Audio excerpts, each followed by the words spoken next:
disposable camera. Look, Yeah, that was a back shocking in the part. day. Wait, that was a shocking Yeah, of all part the for things, me. that's what you're gonna roll with. Disposable. I don't care who you are, and Tiffany Haddish is like #1 on my list of like women that really do it for me right now because she's a blend of personality, comedy, looks, and she's hot right now in the game. Yeah.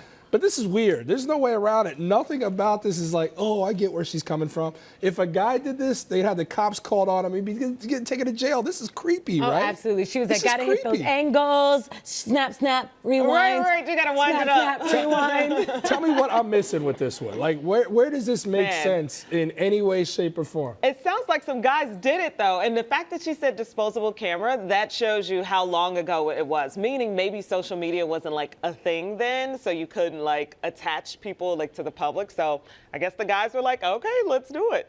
So she claimed that it was also about like grooming, like she could see that their fingernails were clean, the manscaping was all done. Oh, but that's important. it is I'm a something- fingernails girl, so I don't think I would take it ever to that extreme. That's kind of something I can notice right off the bat from Yeah, meeting right. you. But I wonder if those guys are nervous now that she's so famous, if maybe she'll be Yeah. coming out with a book, you know, Kim A Kardashian book style, of like just- selfie, but man fees or Yeah. something. A I don't know. book of dinglings. So I gotta ask you guys. It's the elephant in the room. I have to ask. Does size matter? All guys want to know. Those who are watching right now. It Two does beautiful women matter. up here. I gotta ask you. Because I don't know, I'm speaking for myself here, but guys usually think when we talk about size, it's like the bigger the better. Actually, size does matter in that sense too. Like too big is not that great either. Like too big is actually It's a problem. It's a problem. Yeah. It's a problem. Just So putting that out it there. matters in a lot of ways, but you don't necessarily need to be the biggest guy walking God's green No. earth, because that's a problem in its own right. But Yes. grooming's huge too, though. And Like, Very important. I think guys put so much on it, like your guy, I was gonna say your little guy, your guy doesn't pay my bills, it doesn't keep me warm at night, it doesn't keep you coming home at night or me home at night. Like women want more than that. keep it you kind of does coming keeping you home at coming night. home. Women want more than that is what I'm saying. In a relationship, Oh, that's yes. all you're saying. That's all y'all need. That's No, all, no, that's definitely I'm not saying not. that's what I need But at all. We're speaking about this specifically, so It's since important. We that's can agree what it's we're doing. important. Yeah. And grooming is incredibly important, right? Listen, I'm just glad my parents live in Dominican Republic and aren't watching this right now because it is very early and it would We're be 7 weird. minutes into the show. We already got a crack. Let's go through the truths of marriage. You guys ready for Okay. this? Okay, Truth number 1, marriage isn't love, it's a contract. that's true. It's a hard Definitely truth. a business Truth and a number contract. 2, yes, marriage is sold Can as be. love. Yeah.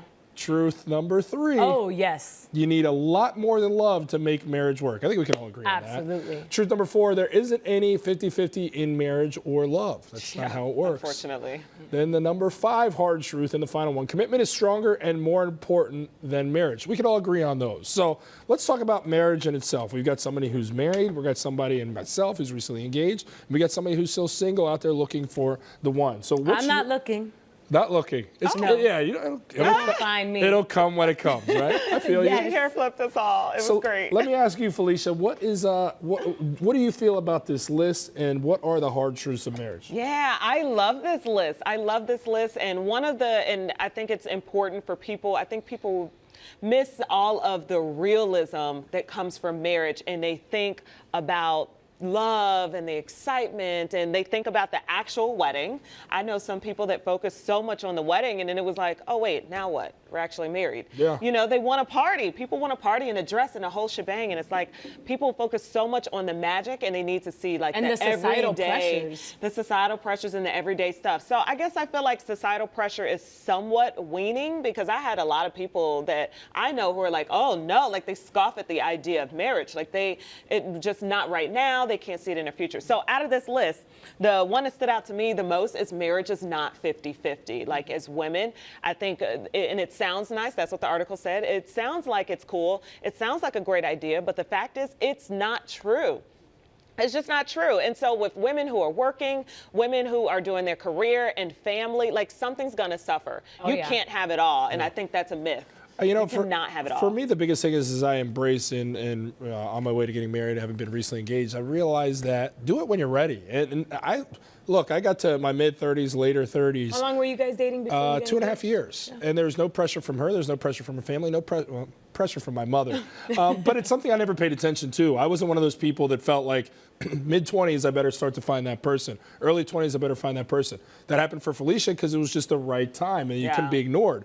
But for me, I didn't feel like I better go out there and find that person. I have to say, this is the first time that I've ever felt a little bit of the pressure because I kind of march to the beat of my own drum. I really don't fall into what other people say or, you know, the timeline, especially with my parents being older and I have 3 older brothers.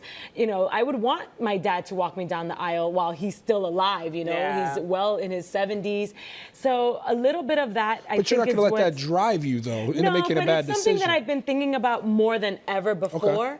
But again, I want it to be right. I see my parents, they've been together 40 plus years. Wow. You know, it's something that I aspire to, you know, be like or have, you know, the day that I do, you know, go down that route. But again, no pressure, and everybody has their own story. So exactly. The thing I've that's noticed why I'm not is, looking. I wait for someone. I'm sure it'll find you, Julissa. I don't think you'll have any problem there. The common mistakes are the things that I always see. Is like a guy goes, "Ooh, that's the woman I want," or vice versa because they're so attractive, and they talk about that sex. And guess what? That runs out quickly. Or this person's got a lot of money. I won't have to work nearly as hard. This will be great. Or we have so much just fun. all the wrong reasons. Yeah, and I think that's why you see divorce ending, or half of marriages ending in divorce, because people pick that immediate gratification But I also and don't think long divorce term. isn't looked down upon as badly as back in the day. You know, back in the day, people would side eye you, would look at you like, You're ostracized. what? Yeah. Oh, you were absolutely ostracized. And let me throw one other thing in there. Guess what is a big cause of that? Social media.